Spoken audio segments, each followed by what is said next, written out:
Shalom semuanya, apa kabar semuanya? Pasti semuanya sehat kan? Bu Lili berharap kalian tetap jaga kesehatan dan tetap semangat. Apalagi semangat saat merenungkan firman Tuhan. Nah, malam hari ini sebelum kita merenungkan firman Tuhan, kita berdoa dulu ya. Tuhan Yesus, kami mau merenungkan firman-Mu.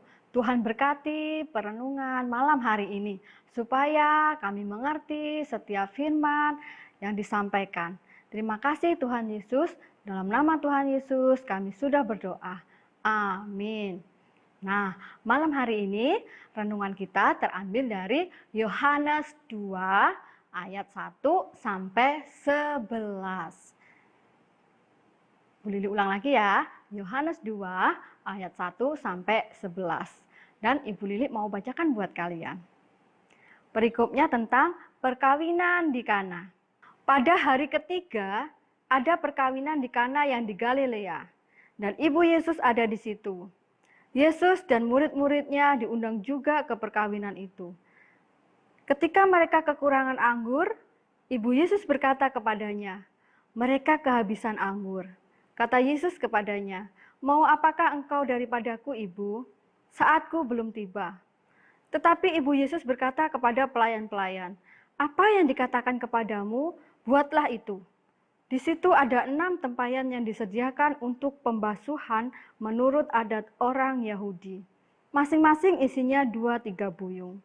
Yesus berkata kepada pelayan-pelayan itu, "Isilah tempayan-tempayan itu penuh dengan air." Dan mereka pun mengisinya sampai penuh.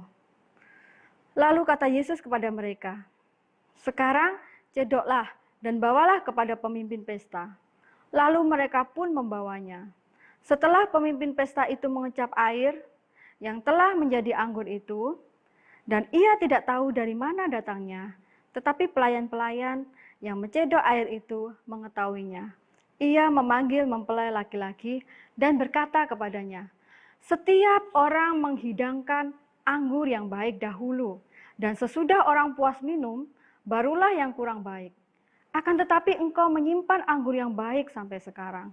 Hal itu dibuat Yesus di Kana yang di Galilea, sebagai yang pertama dari tanda-tandanya, dan dengan itu ia telah menyatakan kemuliaannya, dan murid-muridnya percaya kepadanya.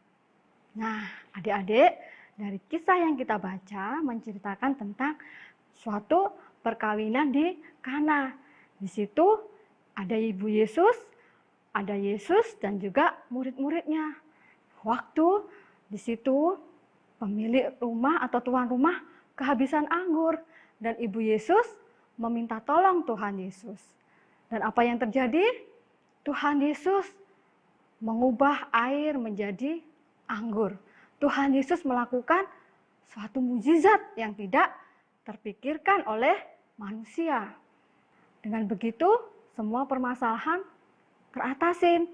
Pesta perkawinan itu jadi tidak kekurangan anggur. Dari cerita ini, kita tahu, kita bisa belajar bahwa Ibu Yesus saat ada permasalahan, saat ada pergumulan, Ibu Yesus datang kepada Yesus. Ibu Yesus tahu, Yesus mampu menyelesaikan segala permasalahan. Kita bisa belajar dari Ibu Yesus. Saat kita mengalami permasalahan, saat kita mengalami pergumulan, kita harus datang kepada siapa? Kepada Tuhan Yesus.